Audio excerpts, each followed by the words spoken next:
நாட்டிலேயே நகரமயமாக்கம் அதிகம் காணப்படுவது தமிழ்நாட்டில்தான். நகரமயமாதல் என்னும் வளர்ச்சி பாதையில் சென்னை பெருநகர மாநகராட்சி உள்ளிட்ட பல மாநகராட்சியை ஒட்டிய விரிவாக்கப் பகுதிகளுக்கு தேவையான சாலை வசதிகள், குடிநீர் இணைப்பு மற்றும் தெருவிளக்கு வசதிகளை உருவாக்கி தர வேண்டியதன் அவசியத்தை இந்த அரசு நன்கு உணர்ந்துள்ளது.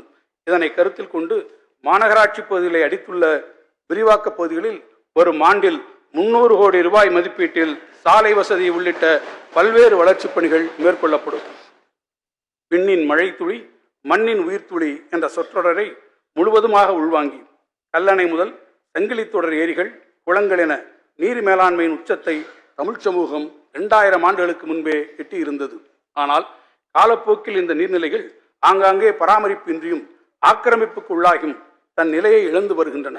இந்த சூழலில் ஊரகப் பகுதிகளில் அமைந்துள்ள ஊராட்சி ஒன்றிய சிறுபாசன ஏரிகள், குளங்கள் மற்றும் வரத்து கால்வாய்களை சீரமைத்து மேம்படுத்தி இயற்கையை மீட்டெடுக்கும் பெரும் முயற்சியாக இந்த ஆண்டில் சுமார் 500 கோடி ரூபாய் மதிப்பீட்டில் தலைசிறந்த அறிவியல் நிறுவனங்களின் வழிகாட்டுடன் மக்கள் பங்களிப்போடு 5000 நீர்நிலைகளை புனரமைக்கும் பெரும் திட்டம் ஒன்று செயல்படுத்தப்படும். ஊரகப் பகுதிகளில் ஏழை எளிய மக்களுக்கு ஒரு சமூக பாதுகாப்பு வழங்கும் விதமாக ஐக்கிய முற்போக்கு கூட்டணி அரசால் அறிமுகப்படுத்தப்பட்ட மகாத்மா காந்தி தேசிய ஊரக வேலை உறுதி திட்டத்தை நாட்டிலேயே மிகச்சிறப்பாக செயல்படுத்தும் மாநிலமாக தமிழ்நாடு திகழ்கிறது. தமிழ்நாட்டில் இத்திட்டத்தின் மூலம் பயனடைந்து வரும் 92 லட்சம் பயனாளிகளில் 26 லட்சம் ஆதி திராவிடர்களும் 1.6 லட்சம் பழங்குடியினரும் அடங்குவர். அதிலும் குறிப்பாக 79 லட்சம் பெண்கள் இத்திட்டத்தின் மூலம் பயனடைவது குறிப்பிடத்தக்கது. 2024-25 ஆண்டில் இத்திட்டத்திற்காக 3300 கோடி ரூபாய் ஒதுக்கீடு செய்யப்பட்டிருக்கிறது.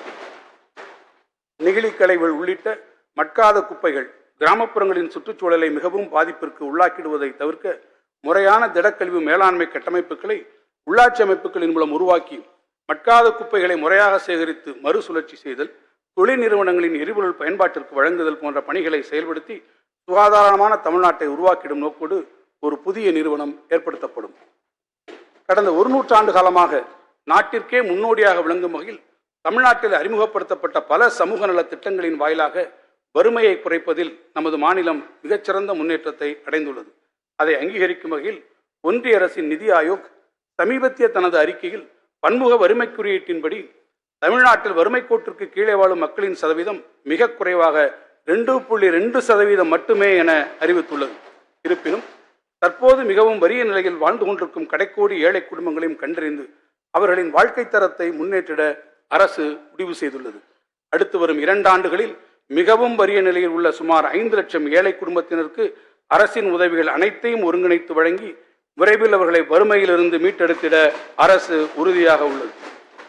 ஆதரவற்றோர், தனித்து வாழும் முதியோர், ஒற்றை பெற்றோர் குடும்பங்கள், பெற்றோரை இழந்த குழந்தைகள், மனநலம் குன்றியவர்கள், மாற்றுத்திறனாளிகள், சிறப்பு குறைபாடு உடைய குழந்தைகள் உள்ள குடும்பங்கள் போன்ற சமூகத்தின் விளிம்பு நிலையில் வாழ்ந்திடும் மக்கள் அனைவரும் இத்திட்டத்தின் கீழ் அடையாளம் காணப்பட்டு அவர்களுக்கு தேவையான அடிப்படை வசதிகள் மட்டுமின்றி கல்வி, வேலைவாய்ப்பு, திறன் மேம்பாடு, வீடுகள் போன்ற அனைத்து உதவிகளும் வழங்கப்படும். அரசிடம் உள்ள தரவுகள், கள ஆய்வு, மக்கள் பங்கேற்புடன் கலந்துரையாடல், கிராம சபை ஆகியவற்றின் மூலம் மாநிலம் முழுக்க மிகவும் ஏழை குடும்பங்கள் கண்டறியப்படும். முதலமைச்சரின் தாயுமானவர் திட்டம் என்ற பெயரிலான இந்த புதிய திட்டத்தில் மக்கள் பிரதிநிதிகள், தொண்டு நிறுவனங்கள் மற்றும் வங்கிகளின் பங்கேற்பும் உறுதி செய்யப்படும்.